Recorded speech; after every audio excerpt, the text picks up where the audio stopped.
ADS sunshine school का वार्षिक खेलकूद प्रतियोगिता का आयोजन स्थानीय जीआरडी स्पोर्ट्स कॉम्प्लेक्स में हुआ, जिसमें विभिन्न ट्रैक एंड फील्ड स्पर्धाओं में बच्चों ने बढ़ चढ़कर भाग लिया। पहला हीट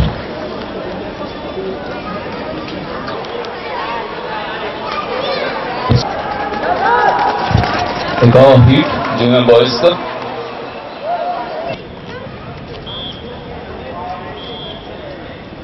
जमशेदपुर और रांची।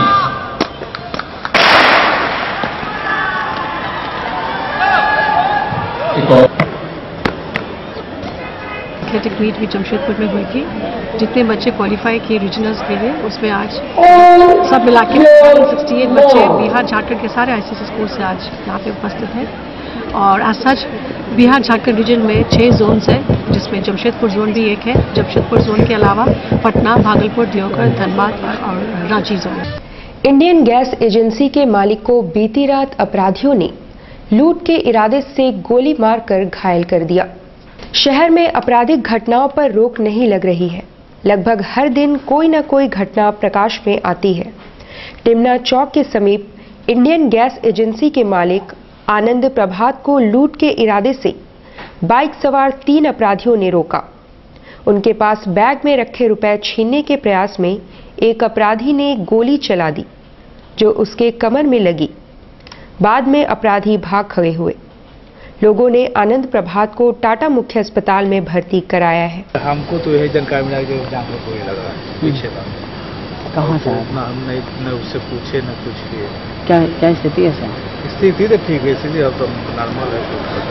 कहाँ रहने वाला थे ये नहीं बता। स्वरोजगार अर्थात इंटरप्रेन्योरशिप के लिए आईआईटी द्वारा सेमिनार का आयोजन किया गया। सेमिनार में विभिन्न स्कूलों एवं कॉलेजों के छात्र छात्राओं ने भाग लिया। इंटरप्रेन्योरशिप को बढ़ावा देने और छात्रों को स्वरोजगार की दिशा में ले जाने के लिए आईआईटी द्वारा माइकल जॉन प्रेक्षागृह में सेमिनार का आयोजन किया गया। सेमिनार में छात्रों को बताया गया कि पठन पाठन के बाद अपने कैरियर को स्वरोजगार के जरिए कैसे उज्जवल किया जा सकता है। The person who's going to teach you is no longer your teacher, okay? Because your teacher, they themselves know what it is, okay? They are only telling you what they have learned. They are only telling you lessons in on macroeconomics. They're telling you lessons in business and finance and organization behavior. Those things are not. Was the all Americans Richard Feynman. Deepawali के मद्देनजर भारतीय state bank प्रबंधन द्वारा विशेष सुरक्षा व्यवस्था और सतर्कता बरती जा रही है। भारतीय स्टेट बैंक में दीपावली के मद्देनजर विशेष व्यवस्था की गई है। सुरक्षा के मद्देनजर बैंक के अंदर ग्राहकों के लिए काउंटरों की संख्या तो बढ़ाई गई है, साथ ही सीसीटीवी की विशेष व्यवस्था भी की गई है। बैंक के प्रबंधक आर.के. रजक ने बताया कि बैंक से प्रतिदिन 20 से 25 करोड़ का ट्रांजैक्शन होता है, इसलिए सुरक्षा के लिए हम कोई समझौता नहीं कर सकते। उन्होंने ग्राहकों से बैंक के अंदर फोन इस्तेमाल करने से परहेज करने का आग्रह किया है।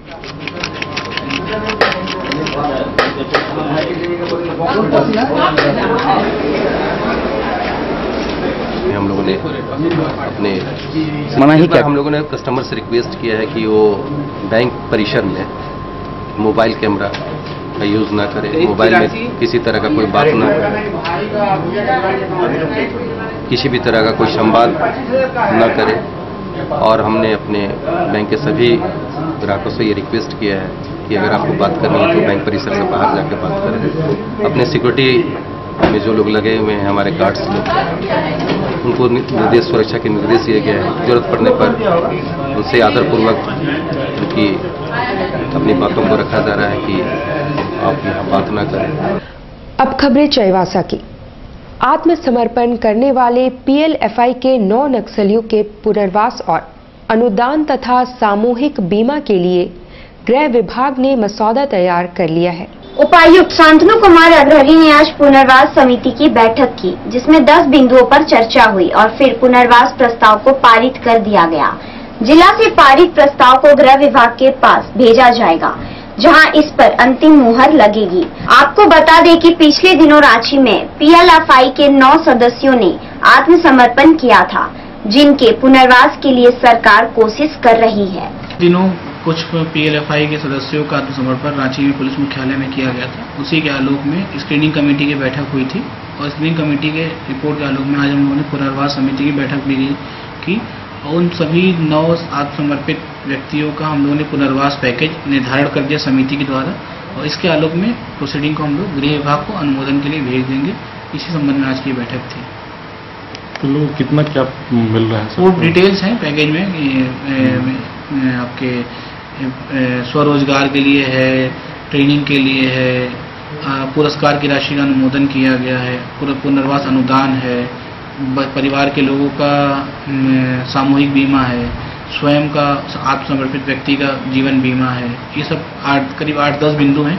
उन सभी के ऊपर चर्चा करके उन पर सहमति प्रदत्त किया गया और उससे हम लोग गृह विभाग को रिपोर्ट करवाएंगे।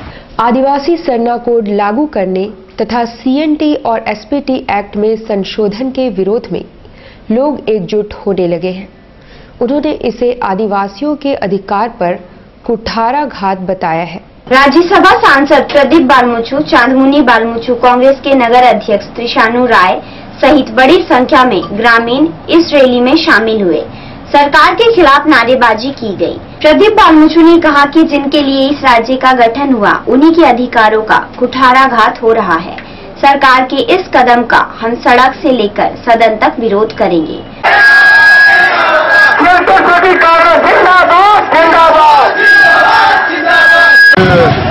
ये प्रदर्शन है मुख्यतः 2 बिंदु पर, विशेषकर पिछले दिनों राज्य सरकार ने एक निर्णय लेके SPT और CNT में संशोधन का प्रस्ताव राष्ट्रपति के पास भेजा है और जिसका यहाँ की जनता जिसके लिए राज्य बना था आज से 16 साल पहले, उसके अधिकार में कहीं ना कहीं कुठाराघात हो रहा है। इसके चलते हम लोग पूरे सदन से लेकर सड़क तक इसका विरोध कर रहे हैं और साथ ही साथ बहुत वर्षों से झारखंड अलग होने के बाद से ये मांग रही है कि हम लोगों का जनगणना होता है उसमें सरना कोड का स्थान दिया जाए, वो स्थान दिया जाए ताकि वहां पर लोग लिख सके कि हमारा धर्म सरना है। उसकी भी मांग है। ये 2 विशेष मांग को लेकर हम लोग आज इस चाईबासा की गलियों में रोड में प्रदर्शन कर रहे हैं और हमें पूरा विश्वास है कि अगर सरकार नहीं चाहती, अगर उस संशोधन को वापस नहीं लिया तो उसको हम लोग दिल्ली तक। टाटा स्टील के TSRDS द्वारा चाईबासा में तीरंदाजी के क्षेत्र में प्रतिभा चयन के लिए प्रशिक्षण शिविर का आयोजन किया गया है। जिला स्कूल परिसर में आर्चरी चयन प्रतियोगिता का आयोजन किया गया। प्रतियोगिता में ग्रामीण क्षेत्र और स्कूल के 100 से अधिक प्रतिभागी शामिल हुए। Tata steel rural development society की ओर से प्रतियोगिता में सम्मिलित प्रतिभागी का चयन किया गया। चयनित प्रतिभागी को टाटा स्टील की ओर से प्रशिक्षण दिया जाएगा। Tata steel welfare development society के सुपरवाइजर अशोक दास ने कहा कि कोल्हान प्रमंडल के तीनों जिले 25 स्थानों पर चयन कैंप का आयोजन किया गया है। 25 कैंपों से चयनित प्रतिभागियों का टाटा आर्चरी एकेडमी के द्वारा पुनः चयन किया जाएगा। ये हम लोग का Tata steel rural development society की ओर से ये आर्चरी कंपटीशन कम सिलेक्शन ट्रायल हम लोग यहाँ कर रहे हैं जिला स्कूल मैदान में और ये 25 जगह में हो रहा है और तीनों डिस्ट्रिक्ट में। अच्छा, तो हम लोग इसको अच्छा सिलेक्शन करके इसको हम लोग और आगे कोचिंग देके इसको आगे बढ़ाने का कोशिश करेंगे टाटा स्टील की तरफ से। कहाँ से हैं बच्चे लोग? अभी तो बच्चे लोग हैं करीबन चाईबासा के अगल बगल जितने भी गांव हैं और प्लस स्कूल है, वो सारे स्कूल से भी है। जिला स्कूल है, आपका रूमटा स्कूल से है और क्या क्या RKML। लगभग कितने बच्चे पार्टिसिपेट कर रहे हैं? 100 बच्चे। 100 बच्चे। लोग सिलेक्शन होने के बाद फिर आप लोग कहाँ ले जाइए?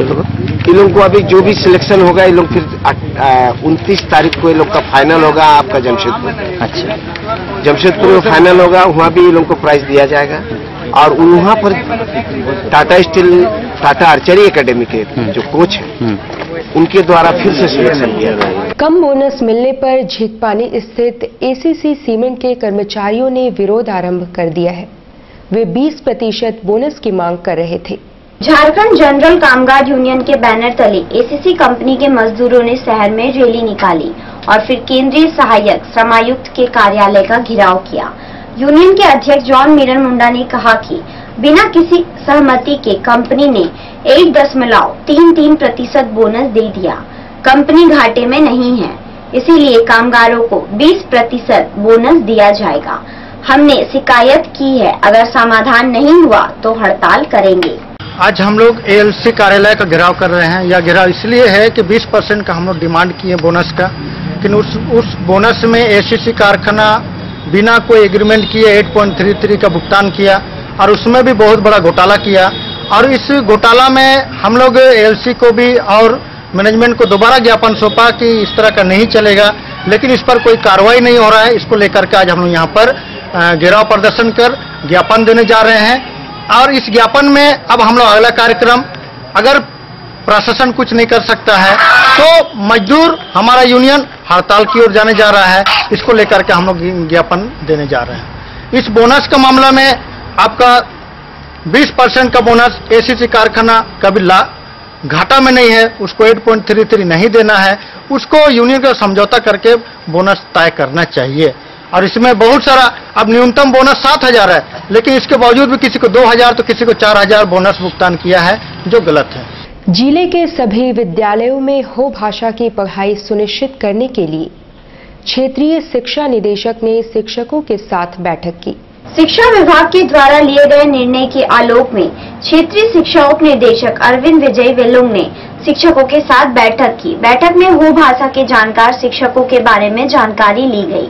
आरडीडी ने कहा कि हो भाषा की पुस्तक आ गई है, हो भाषा की पढ़ाई में क्या दिक्कतें आएगी, उन दिक्कतों को सुधारने के लिए सकारात्मक प्रयास पर चर्चा की गई। आज हम लोग बैठक किए थे, वो भाषा जो जनजातीय भाषा है उसको पश्चिमी सिंहभूम जिला में वर्ग 1 से 2 में हम लोग चलाने के लिए विभाग की ओर से एक निर्णय लिया गया है कि जहाँ पर जिस विद्यालयों में वो भाषा के छात्र छात्राएं 100% हो या अधिक छात्र छात्राएं हो, वहाँ पर एक जनजातीय भाषा आधारित किताबों को वहाँ पर दिया जाएगा, जो कि हिंदी जो माध्यम से जो पढ़ते हैं उसी किताब को ये वो भाषा के माध्यम से पढ़ेंगे।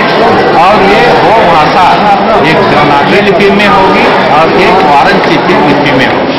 तो इसी के तहत जितने भी पश्चिमी सिंहभूम जिला में जितने भी शिक्षक वो भाषा के जानकार शिक्षक हैं, उनके साथ एक बैठक की गई थी और उन बैठक में ये जानकारी दी गई कि कितने शिक्षक किन किन विद्यालय में कार्यरत हैं। पश्चिम सिंहभूम में पोड़ाहाट में सोना व खनिज संपदा का भंडार मिला है, जो पूरे राज्य के लिए सुखद है। फिलहाल सरकार इस दिशा में प्रयासरत है।